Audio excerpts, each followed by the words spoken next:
Mga kababayan, hindi pababayaan. Kahit anong oras, kahit anong panahon, sa sakuna at krisis, may tol kang maaasahan. Usapang tol, usapang tol. Senador Francis Tolentino, Senador Francis Tolentino, tol ng bawat Pilipino. Trabaho baka mo, tutok lang dito sa Usapang Tol. Usapang Tol, Usapang Tol. Senador Francis Tolentino, Senador Francis Tolentino, tol ng bawat Pilipino.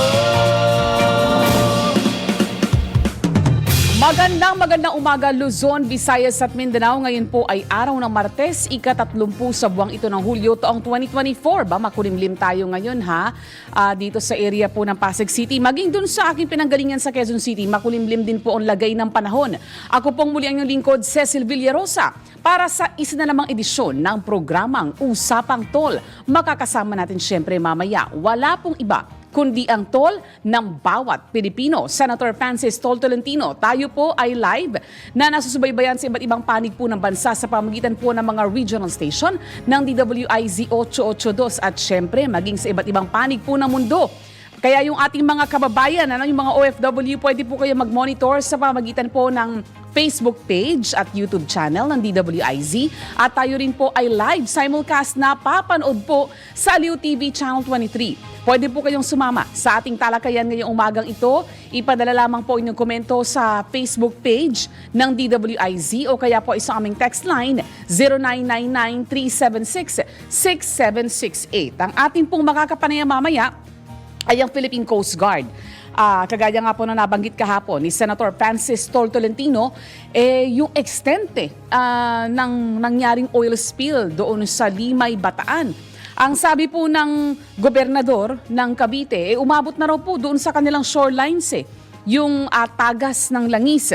Ang binabanggit naman po ng Greenpeace, batay po doon sa aerial footage sa dagat ng Hagonoy sa Bulacan, maaring nakarating na rin daw po doon sa Bulacan itong oil spill. Yan po ay batay doon sa oil slick sightings ng Philippine Space Agency o PhilSA. Kaya po ang Philippine Coast Guard nagdodoble kayon para maagapan yung pagkalat pang lalo nitong oil spill. Although ang good news naman po, natakpan na yung 10 valve kung saan nanggagaling yung tagas ng langis. Ayon po sa PhilSA o Philippine Space Agency, ang kabuang lawak o extent o total extent na ng oil spill tinatayang umabot na po ng 27.66 square kilometers. Malaman natin mamaya, direkta po mula sa Coast Guard na siyang nangunguna dito sa oil spill operations, kung ano na ang development, ng kanilang ginagawang operasyon dito po sa lumubog na MT Terra Nova. Yan po ay may kargang 1.4 liters ng industrial fuel. Yan po ay maghahatid sana ng langis patungo po sa Iloilo nang mangyari nga po ang aksidente nang ito ay lumubog noong nakalipas na linggo. Siyempre, magkakaroon din po tayo ng update, direkta live muli sa Paris, France, kasi meron tayong mga kababayan na lumaban na kaninang madaling araw, I think, oras dito sa Pilipinas or kagabi, o hating gabi kanina, malaman natin yung update, ano yung resulta, particularly doon po sa boxing. Meron tayong sumabak na Pilipinong atleta At yan po ay direkta nating malalaman mula kay Dick Villanueva. Samantala, puntahan na po natin ang ating mga headlines. Mga malalaking balita, pinag-uusapan, mga balitang bagong-bago sa DWIZ Headlines. Sa ulo ng ating mga nagbabagang balita, ngayong araw ng Martes, ika-30 sa buwang ito ng Hulyo taong 2024, co-warranto petition laban kay suspended Bamban Mayor Alice Guo, inihain na ng OSG. DWIZ Balita. Attorney Harry Roque at Senator Risa Ontiveros nagkasagutan sa pagdinig ng Senado. DWIZ Balita. Higit 6.3 trillion pesos na budget para sa 2025 nasa Senado na. DWIZ Balita. Oil spill sa lumubog na barko sa Bataan umabot na sa Cavite. DWIZ Balita. At presyo ng mga produktong petrolyo may rollback ngayong araw.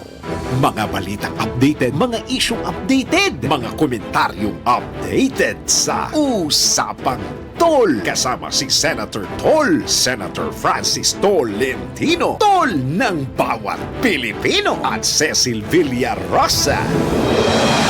Sa detalye ng ating mga balita, nagsampa na ng co-warrant of petition ng Office of the Solicitor General laban kay suspended Bamban Tarlac Mayor Alice Guo. Sa petisyong inihain, hinihiling ng OSG sa Manila Regional Trial Court Branch 34 na ideklarang walang bisa ang proklamasyon ni Mayor Guo bilang alkalde ng Bamban Tarlac. Ayon kay Solicitor General Menardo Guevara, labag sa batas na humawak ng posisyon ang kontrobersyal na alkalde dahil isa siyang Chinese at hindi karapat-dapat na tumakbo sa pwesto. Kaugnay nito, tinukoy din ng OSG ang respondent bilang Guo Waping o Alice Guo. DWIZ Balita. Nagkainitan sina Senator Rizzo Ontiveros at dating presidential spokesman Attorney Harry Roque sa pagdinig ng Senado hinggil sa illegal na Philippine offshore and gaming operators sa bansa. Ito ay matapos na usisain ni Senator Ontiveros kung bakit napasama ang pangalan ng dating opisyal sa organization chart ng Lucky South 99 sa Porac, Pampanga. Gayunman, itinanggi ito ni Attorney Roque at iginiit na hindi siya nagsilbing legal officer ng kahit anumang pogo. Tila nag-lecture pa ang dating opisyal sa komite tungkol sa Senate rules na pinalaga naman ni Senator Ontiveros. Wala As po I said yan. earlier. Excuse Hindi me, po excuse siya me. po No, pwede. excuse Ma'am, me. excuse me kasi... No, excuse me. Attorney Roque. I'm sorry, madam, but I am a it's all resource right. person invited. Yes, you are. I was Wait. asked Let me to finish. answer. Yes, you Hindi ko po already answered in maintindihan, excess. Kapag gusto niyo Sandali akong po. tumigil, papatigil niyo ako kapag ako nag-explain. I Yes. thought we were engaged in the Attorney. search for the truth. Oh, definitely we are. Attorney Roque. Sinita naman at binalaan ni Senator Wing Gatchalian at Attorney Roque, Attorney Roque kung patuloy nitong sasabayan sa pagsasalita si Senator Ontiveros. Yes, and Sherwin. Attorney Roque, please be reminded to respect the chairperson. I'm very respectful, Madam Chair. Paano respectful na nagsasalita siya, sinasabayan mo siya? I apologize, Senator Gatchalian. One more, I and apologize. I will cite you in contempt. And if you disrespect the chairperson, we'll be compelled to cite you in contempt. I understand and I apologize. Yan po ang magkakasunurang tinig ni na dating presidential spokesman Harry Roque, Senators Rizzo Ontiveros at Sherwin Gatchalian. DWIZ Balita. Natanggap na ng Senado ang kopya ng panukalang 2025 National Budget. Personal na inihatid ni Budget Secretary Amena Pangandaman at iba pang opisyal ang kopya ng National Expenditure Program sa Senado kung saan nakapaloob ang higit 6.35 trillion pesos na pambansang budget sa susunod na taon. Tinanggap naman ito ni Senate President Francis Cheese Escudero kasama sina bagong Finance Committee Chairperson Senator Grace Poe, Senate President Pro Tempore Jinggoy Estrada, Majority Floor Leader Francis Tolentino, Deputy Majority Leader Senator J.B. Ejercito at Senator Alan Peter Cayetano. DWIZ Kaya malaman Balita. natin kay Senator Tol, ano yung... Oo nga, kahapon Yan, yan. Senator Kahapon yan, Tol, kahapon, good morning. mga Opo. 2:30, hinatid na yung proposed budget for 2025. Medyo parang tingin ko 4 volumes yun eh. Yung makapal kahapon. So, yun. Malapit na yung magsimula. Ang tingin ko ayan ay mga August 13. Ano ang prosesong pagdadaanan, Sentol? Ngayong nasa Senado na po ang So sa committee muna, Committee on Finance, tapos i-disperse yan sa iba't ibang mga subcommittees para naman sa mga iba't ibang mga ahensya. Ayun. At So ito na yung hanggang gabi na yan, pero hanggang madaling araw. Pero tuloy pa rin yung mga gawain ng Senado na yung iba't ibang mga batas na tinatalakay. ayun, habang tinatalakay po 'yan sa sa Finance Committee, Senator Tol. At Correct. Oo. Kaya pagura na ngayon, kagabi, nakapahinga ako, magka-alas 12 na rin eh. Naku. Araw-araw na ata ito. So, Sad. kasama yan sa mga gawain natin. Sa dami ng ano po. At yung nabanggit mo kanina, yung tungkol sa oil spill, ako yung nag-file ng Apo. resolution doon para maimbestigahan kung ano talaga yung punot dulo nito. Kasi matatandaan mo, ganun din yung ginawa ko noon na nagka-oil spill sa Mindoro. Yes po, Sir, Sentol. tayo rin po yung kumuha ng tulong sa bansang Hapon, sa Japan, Opo, para ma-plug yung butas. ayun nga, Pero ito, Sentol, ibang incident ito na tumban. Humiga na ata ito eh. Hindi ko alam to nangyari sa Terra Nova. Kasi Ayun na. kasagsagan ng bagyo nun. Mamaya malaman po natin sa Coast Guard para at least malaman din natin, Sentol, kung kakailanganin din po ng tulong. Ano po mula sa Pero ibang kung bansa. hanggang Cavite na kamo, kagabi, Hagonoy, Bulacan pa lang yung oil spill eh. Opo, may- Ito, kung hanggang Cavite na, papunta ng Batangas ito. Yes po, Sentol. At kaugnay po ng Sentol, yan po ang ating susunod na balita dahil umabot na nga po ang langis sa ilang bahagi ng Cavite mula sa lumubog na oil tanker sa Limay, Bataan. Sa Facebook post ni Cavite Governor John Vic Remulla, apektado ang coastal barangay sa Ternate, Maragondon, Tanza at Naik. Kaugnay nito, nakatakda ng magpaabot ng tulong ang lokal na pamahalaan ng Cavite sa mga apektadong mga residente. Sa datos po ng BIFAR, aabot sa 66,000 mangingisda sa iba't ibang rehiyon ang posibleng maapektuhan ng oil spill sa Bataan. DWIZ Ang lawak na Balita. pala, Sentol, ng Oo. inabot nitong oil spill. At Yan nakakatakot doon sa, yung nangyari noon sa Mindoro. Gusto nating maprotektahan yung area ng Verde Verde Island. Island Passage. Pero at the rate the oil spill is being spread, baka umabot din doon ito. naku, wag Kasi naman itong po. mga tourist areas na ito, itong Ternate, Naik, mga beach yan beach resort. Mhm. Kung papunta na ng Batangas yan, ito na yung papunta ng Lian, Nasugbu, maaabot na yan doon. Ang Oo. dami na yan. Naku, wag naman po, Sentol. Mamaya malaman natin sa Coast Guard. Kasi kahapon, ang update nila, Sentol, natakpan na raw yung 14 na valve nung MT Terra Nova. Pero may 10 pa na kailangang matakpan para matigil yung tagas. So, mamaya malaman po natin sa Coast Guard at kung ano pa yung kanilang plano po, Sentol, para mapabilis itong kanilang Correct, ginagawang oo. operasyon. Opo. At kaugnay pa rin po naman sa iba pang mga balita, busina po sa mga motorista dahil epektibo na po ang halos pisong rollback sa presyo ng produktong petrolyo. Good news pala ito. Bumaba po ang presyo ng kada litro ng gasolina ng 75 centavos. 85 centavos naman ang tapyas sa presyo ng diesel at 80 centavos ang bawas sa kada litro ng kerosene. Nagpatupad ng rollback ngayong alas 6 ng umaga ang lahat ng kumpanya ng langis maliban sa clean fuel na nag-adjust na ng presyo kaninang alas 12:01 ng umaga. Ang rollback ay bunsod pa rin ng pabago-bagong presyo sa pandaigdigang merkado. DWIZ Balita. Tanggap po tayo na report mula sa labas ng Intilan. Underutilization ng pondo para sa flood control projects ng DPWH pinaiimbestigahan sa Senado. Detalye ng balita, hatid ni Patrol Number 19, Celi Ortega Bueno. Pinabubusisi ni Senator Grace Poe sa Senado ang tinawag niyang underutilization ng pondo para sa mga flood control projects kasunod ng malawakang pagbaha dulot ng pananalasa ng Bagyong Karina at ng Habagat. Sa kanyang inihaing Senate resolution, nais ni Senator Poe na ipaliwanag ng DPWH ang bumababang fund disbursement nito para sa flood control at management projects sa kabila ng patuloy na pagtaas ng alokasyon sa kanila sa nakalipas na 5 taon. Dapat anyang masagot kung bakit sa kabila ng patuloy na investment sa flood control projects at mechanisms ay nananatiling hindi handa ang bansa sa pagharap sa mga kalamidad. Sa datos ayon kay Senator Poe, ang pondo ng DPWH noong 2020 ay 90 billion pesos, 101 billion noong 2021, 128 billion noong 2022, 182 billion noong 2023 at 244 billion pesos ngayong taon. Sa nakalipas na 5 taon, 20% ng pondo ng DPWH ay nilaan para sa flood management program na itinaas sa 25% ngayong 2024. Subalit ang disbursement rate ng DPWH para sa programa noong 2021 ay 68.26% lamang.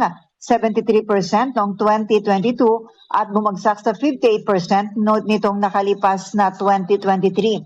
Nais ng senadora na isumite ng DPWH sa Senado ang kanilang comprehensive at up-to-date data sa estado ng kanilang flood management program kabilang ang financial expenditures, project timeliness, budget utilization rates at environmental impact assessment. Iginiti po na walang katanggap-tanggap na excuse o palusot para sa kahinaan ng gobyerno sa paghahanda sa kalamidad. Ito sa Patrol 19, Celly Ortega Bueno, para sa impilang metodong lakas sa DWIZ. Nagbabalita ng tama, naglilingkod ng tama. DWIZ Balita. Sa pamahalagang report, PBBM nanawagan sa mga LGU na tinamaan ng kalamidad na huwag mag-atubiling lumapit sa national government. Detalye ng balita, hatid ni Patrol number 13, Gilbert Perdes. Handa ang national government na tumulong sa mga lokal na pamahalaan na kasamang hinagupit ng nakaraang bagyong Karina at Habagat. Itong binigyan diin ni Pangulong Ferdinand Marcos Jr. kung saan ipinuntun niya na ang mga LGU ang nakakaalam kung anong sitwasyon sa kanilang mga lugar kahit ito anya nakababatid kung ano ang kanilang mga pangangailangan. Ang mga lokal na pamahalaan niya ang nakakaalam kung ano ang kulang, anong lugar ang dapat unahin o ano ang priority areas na dapat mahatiran ng asiste o ayuda. Ang kailangan lang pahayag ng Pangulo ay sabihan sila kung anong tulong ang nais na matanggap mula sa pamahalang nasyonal. Matatandang sunod-sunod na pinuntahan ni Pangulong Marcos ang ilang mga lugar sa Metro Manila at mga kalapit na lalawigan noong isang linggo matapos tamaan ng Karina at kinamusta ang sitwasyon ng mga ito. Patrol 13, Gilbert Perdes para sa himpilang may todong lakas. DWIZ nagbabalita ng tama, naglilingkod ng tama. DWIZ Balita. Sentol, isa pa dun sa ating inaantabayanan ay yung update sa Paris Olympics. Yan. May laban tayo Correct, yata oo. kagabi eh. Na po yung resulta, Sentol eh. Parang meron tayong nakaschedule kahapon na ano po eh, na... Alam ko mamaya meron din sila Ayun. Junior Marcial. Opo, malaman natin yung yung update live mula kay Dick Villanueva. Kanina ko pa hinahanap, Sentol, hindi ko makita yung resulta. Hintayin natin na lang yung Opo. report niya, live pa sa Paris yun. Yon, yes, Sentol. Pati yung iba pang mga highlights ng ongoing na event dyan sa Paris, France. Ayan, Sentol, tayo magbibigay daan po muna sa commercial break. Ang oras po sa buong Pilipinas, ganap ng 6:23 a.m. Mga balitang updated, mga isyong updated, mga komentaryong updated sa Usapang Tol. Kasama si Senator Tol, Senator Francis Tolentino, Tol ng bawat Pilipino, at Cecil Villarosa. Senador Francis Tolentino, Senador Francis Tolentino, tol ng bawat Pilipino, tol ng bawat Pilipino. Nagbabalik ang programang Usapang Tol at ito, Sentol, ang ating inaantabayanan, yung update doon sa lumubog na MT Terra Nova. Nasa linya na ba ng ating komunikasyon si Rear Admiral Armand Balilo, ang tagapagsalita ng Philippine Coast Guard? Ay, nasa linya na po ng ating komunikasyon. Good morning po, Sir Armand. Admiral? Morning, Admiral. Good morning. Good morning. Good morning Wala. po. Nasa linya na po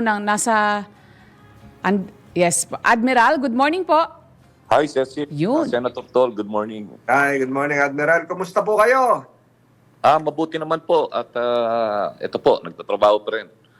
At kumusta po yung Terra Nova? Ano ba ho ang masasabi natin sa mga kababayan natin naging sanhi at anong extent na ngayon ng damage nito? At saan dito registered? Anong registry po ito? Unang-una, Senator Tol, ang registry po nito, Pilipinas. Ito yung local motor tanker na ang operations ay dito po sa Pilipinas dahil registered po siya sa Pilipinas.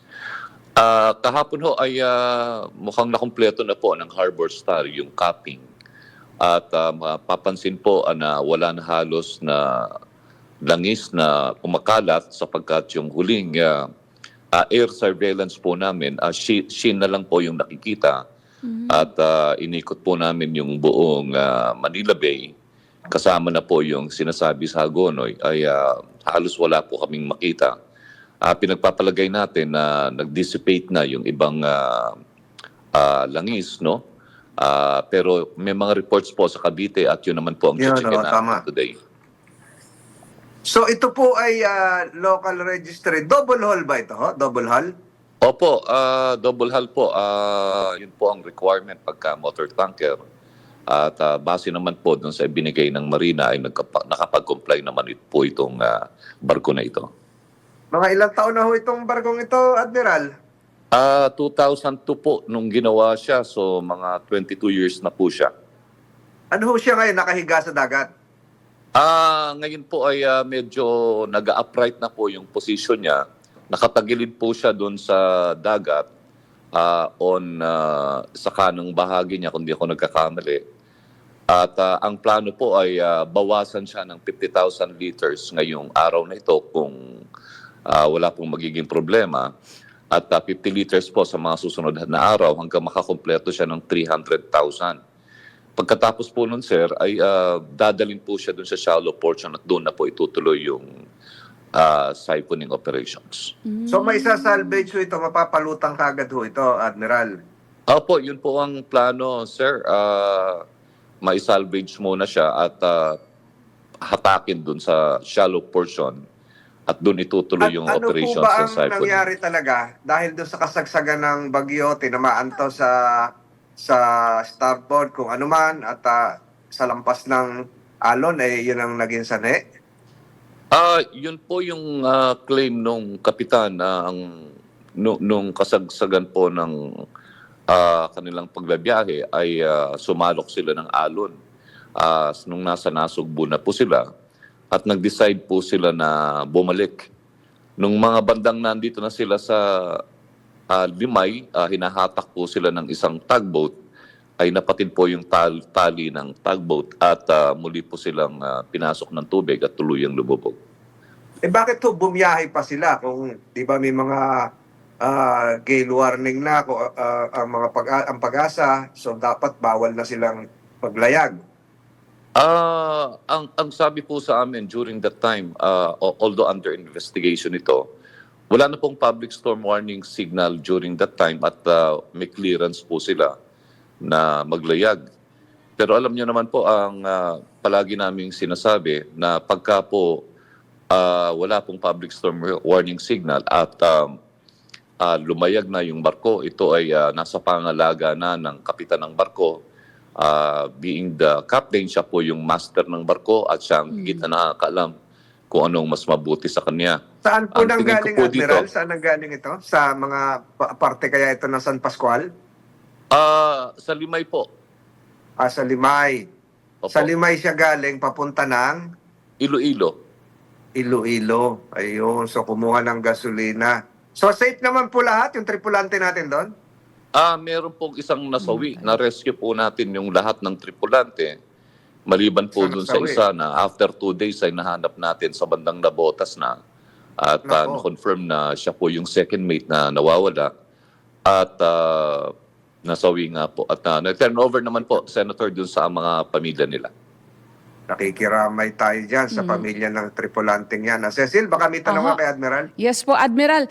Kailan po sisimulan yung siphoning operations? If all systems go, Cecil, ngayong araw na to ang binigay sa amin na schedule. Siguro, obserbahan na lang nila kung meron pang nagli-leak. At kung wala na, ay ang sabi sa amin ay sisimulan nila ngayong araw na ito. Tapos pwede pong tumagal na 1 linggo, Admiral? Sa inyong palagay, Admiral, mga ilang libong litro ang natapo na? Ay, sir, wala po akong estimate sa ngayon.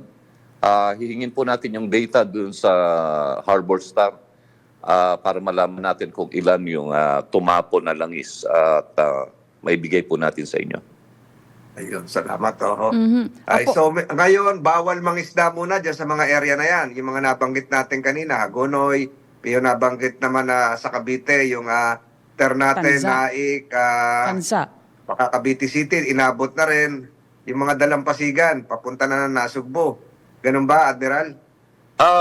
Ang alam ko po dito sa Limay may pagbabawal yung LGU. Sa Hagonoy po, ganun din po na may advice si Governor Fernando na i-harvest na yung mga yung mga tahong, yung mga crabs, yung mga farming ng crabs sa area. Tapos sa Cavite po, hindi ko po alam kung meron ng pagbabawal yung mga local government units. Ang alam ko pa lang po, yung actively na nag-pronounce ay yung sa Limay, kung saan nangyari yung oil spill. Admiral, alam nyo, merong may epekto rin sa kalusugan niya pag nakapagprito ka ng isang isda na May langis. may laman sa loob ng mga langis. Isa, sama mo yan sa mga lulutuin, di ba ho? Tama po yun. Medyo harmful po siya. Kaya ang alam ko po, merong mga local government units na nag-announce ng fishing ban. Hindi lang po ako sigurado kung ano-anong mga local government units. Ang narinig ko lang po yung Limay, tsaka itong sa Hagonoy. Palagay nyo mga ilang araw yung fishing ban na yan? Hindi ko po masabi, yung sir, kasi na-harvest na, nasa palengke na? Yun ang hindi ko nakakatakot. po Di na alam masabi, kung- sir, kasi LGU po yung may control ng fishing ban. So, Tsaka yung mainam, BIFAR. makaparayam namin ni Cecil, mga LGU bukas, para malaman natin kasi baka nasa palengke na yung iba, frozen na, kaya kailangan maganda yung paglilinis ng isda, pero mas kung nakakatakot talaga, dapat hindi na iluto. Tama po kayo dyan at kami naniniwala na yung mga consumer po ay dapat na maging maingat at kung sakaling may choice po ay huwag nang pong tumangkilik o yung huwag nang Yan bumili ang ng mga epekto naman isda. yan, Admiral, Kawawa. mamahal naman ang presyo ng manok. Tsaka ng baboy, baka. Nako, Oo, daming epekto kaya pala nito. nga, kaya nga sir, dapat talaga mabilisan itong kilos sa masawatan na yung mag-spill ng langis. At siya naman po yung ating ginagawa at pinagtatangkaan na gawin, no? Na as soon as possible matapos itong problema po na ito. Opo. Lastly, Sir Armand, kamusta naman po yung cooperation nung may-ari po ng lumubog na motor tanker? Maayos naman, Cecil.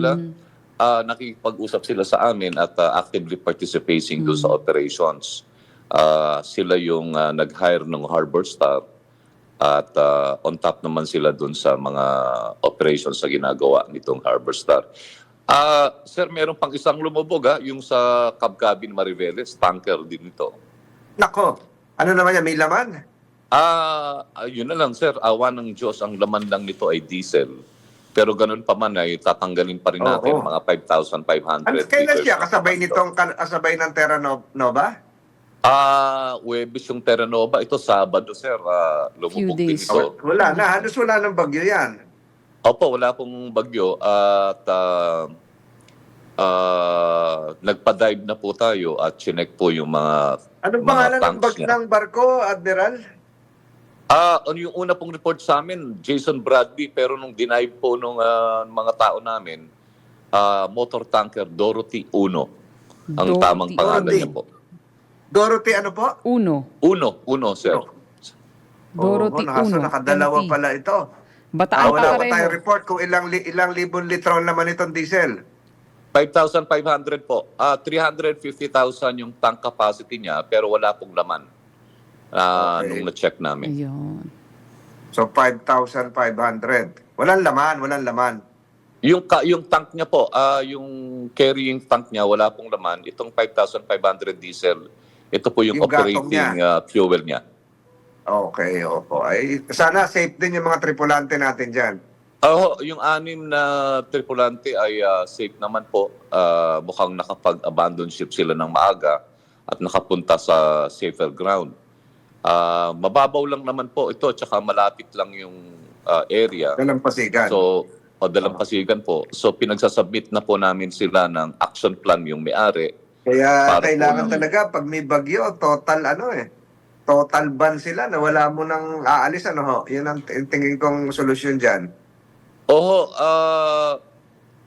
Siguro po, wala naman nung umalis itong mga to ay wala na pong Wala nang bagyo. storm warning signal. Kaya lang, syempre po, dapat ma-review pa rin yung protocol. Yes. Oh, Baka yes, may oo. namimiss Yes. tayong Oo. Baka kailangan factor. baguhin. Opo. Oo, maganda rin na makita uli. Siguro, Yes. after investigation po ay malalaman natin kung factor yung weather o baka naman yung decision making nitong mga kapitan at may mga safety protocol silang natayo. Tsaka yung seaworthiness na mga yan, kasi kung may kalumaan na rin, di ba ho? At mabibigat lagi ang dala. Ito naman, walang dala, pero yung seaworthiness din nila. So maraming Tama po salamat kayo sa dyan, oras sir. mo.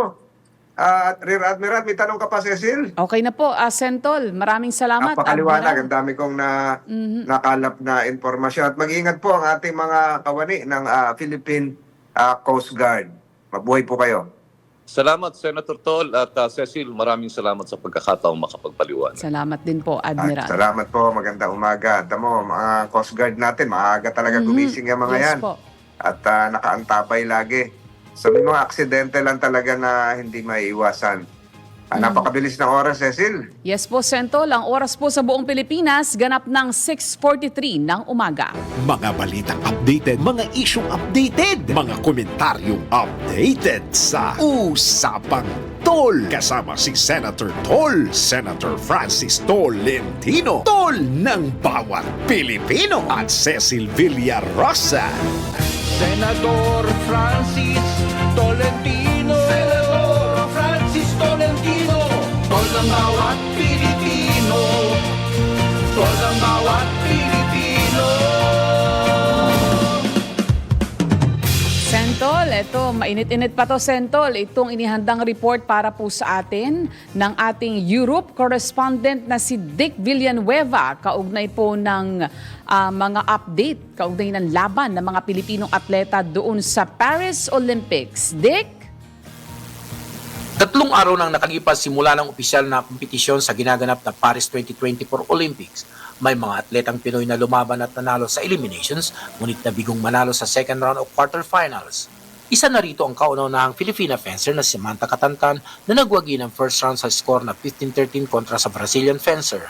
Subalit nabigo siyang talunin sa second round ang bitiranang fencer ng Italy na si Ariana Erigo sa score na 15-12. Nabigo rin makapasok sa top 24 para makaabante sa all-around final sina Alia Fenigan, Ima Malaboyo at Libby Roy-Vivar sa artistic gymnastics.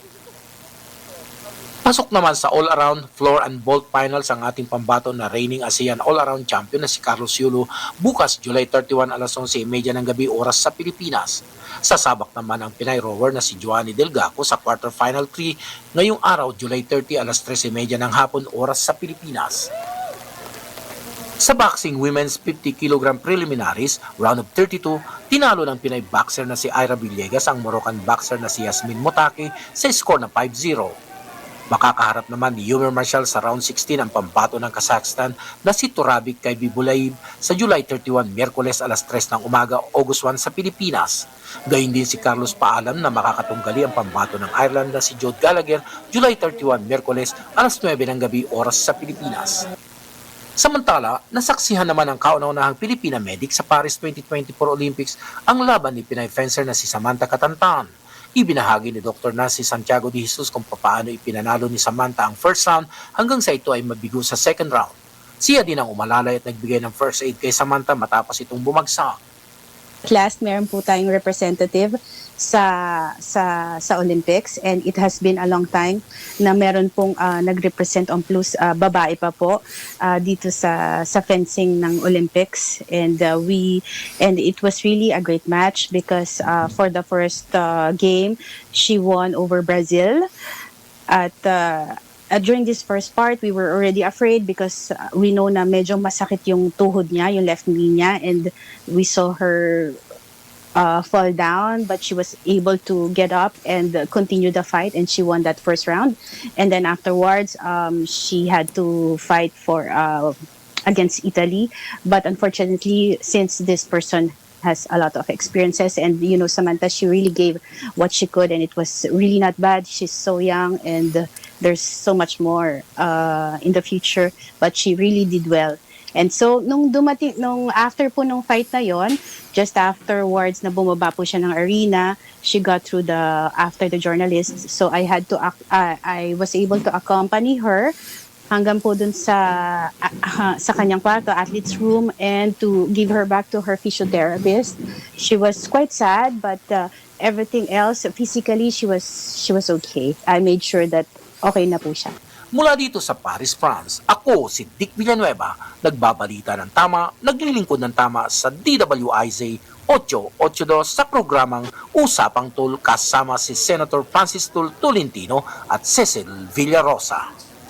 Kailangan malaman mo na ang mga presyo sa labas sa Palengke Report. Alam mo, Cecil, Yes, Senator. sa fencing yan, pero ang balita ngayon, yung merong isang PhilAm na ang oo nanay nga. ay taga Tagum, Davao del Norte, dalawa na ang gold Yes, sa Senator. fencing. Pero ibang country ang nire-represent niya, Oo. dalawa na ang gold. At yung mga kalaban ni Kaloy Yulo ay PhilAm din. British siya, pero Phil-British, ang nanay niya ay taga Cebu. So ito yung mga sideline stories diyan na dapat malaman ng mga kababayan natin. At mamaya, lalaban si Kayla Sanchez. Si Kayla Sanchez ay tinulungan ko pong magkaroon ng Philippine passport. Siya po ay nanalo na sa Tokyo Olympics silver medal Wow. at saka bronze medal representing Canada sa swimming. Mamaya lalaban po siya, Philippine flag na po siya mamaya. Promising si Kayla din pala Sanchez. si So Kayla yan, expected Sanchez, natin. Sentol. Maganda-ganda ang performance Oo. ni Kayla. Yun pa lang si Ira Villegas, Sentol, yung lumaban kahapon. Boxing po yun. Nakalo Mamaya, niya yung lalaban Morocco. si Hergy Bacquiadan at saka si Nesty Petesio. Nesty Petesio, yun. Ito na yung mga boxer natin. Si Nesty, taga Davao del Sur. Mamaya po yung mga laban nila. May maselyuhan ni Nesty yung kanyang unfinished Depending yan. business. Silver medalist naman natin yan. At malapit din sa atin yan dahil sa Tagaytay na nakatira ngayon yan. Ayun, Sentol. At ito, Sentol, from Paris Olympics, malaman naman natin yung update. At dun hindi sa ko na ROTC itanong Games. kay Kay Dick, ang pinagkakaguluhan ngayon sa Paris, pwedeng itanong bukas, ay yung estatwa ni Dr. Jose Rizal. Ayan, ako. Side story din na maganda yan, Sentol. Oo, bago yan. Yung estatwa. In-inaugurate noong 2022 at tumira pala ng kaunti dyan sa Paris si Dr. Jose Rizal. Si Alexa, nasaan ka ngayon? Alexa, good morning sa'yo. Nasa Mendez Public Market po siya ngayon, Sentol. Magandang umaga, Senator Francis Tolentino and Ms. Cecil Villarosa. Andito tayo ngayon sa Mendez Public Market para maghatid ng balita tungkol sa presyo ng ating bilihin.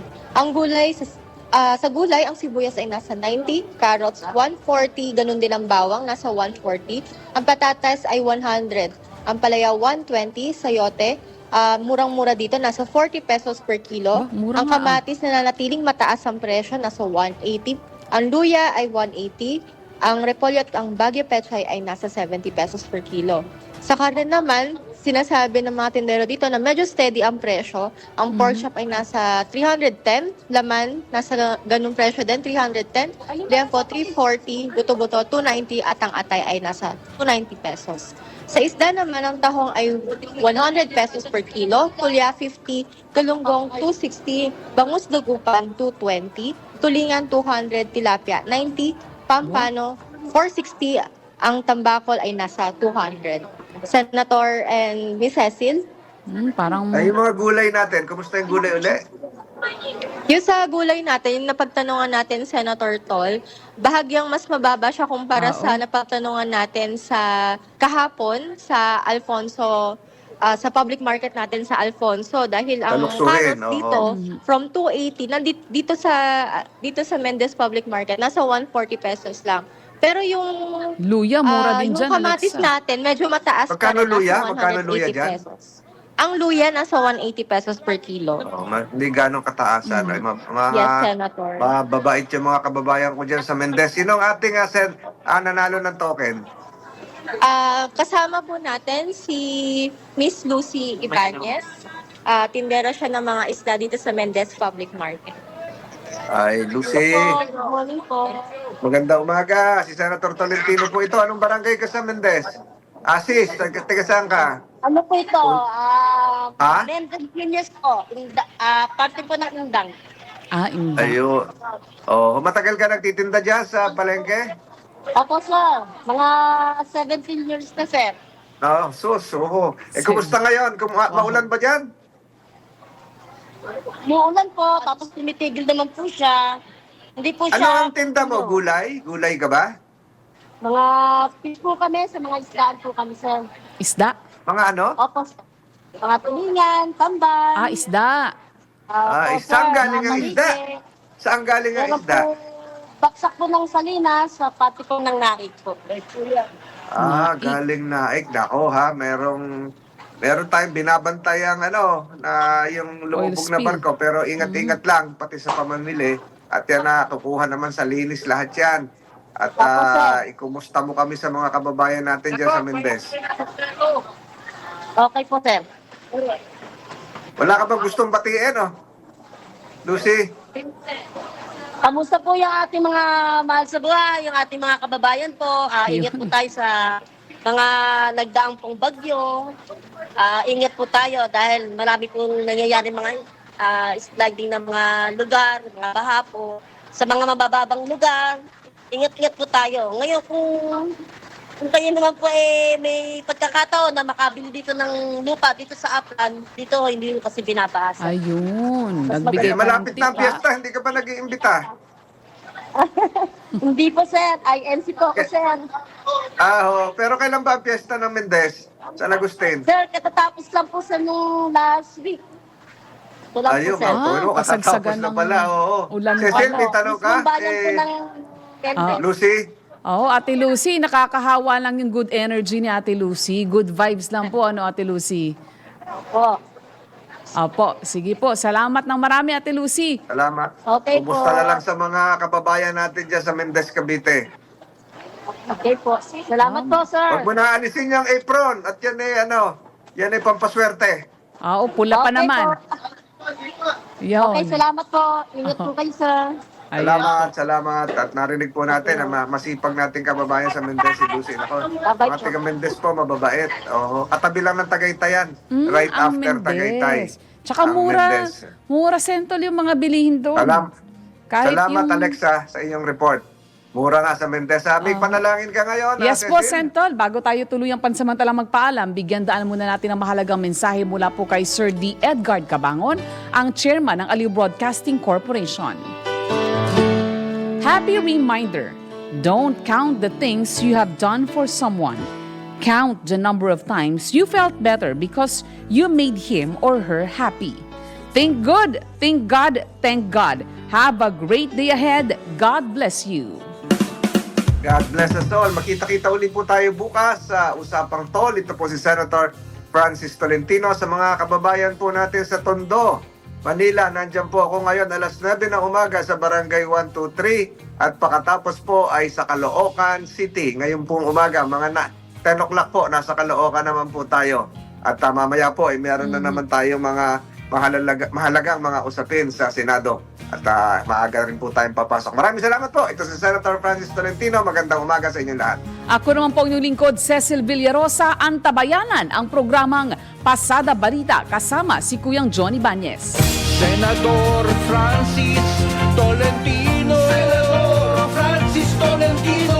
Tol ng bawat Pilipino. Tol ng bawat Pilipino. Trabaho ba ang hanap mo? Mga isyung napapanahon, opinyon at diskusyon, turismo, negosyo, isang oras na hitik sa impormasyon. Ang bawat umaga mo, magbabago sa Usapang Tol. Kasama sina Senator Francis Tol Tolentino at Cecil Villarosa. Lunes hanggang Biyernes, alas 6 ng umaga, dito lang sa DWIZ. Nagbabalita ng tama, naglilingkod ng tama. Tol ng bawat Pilipino.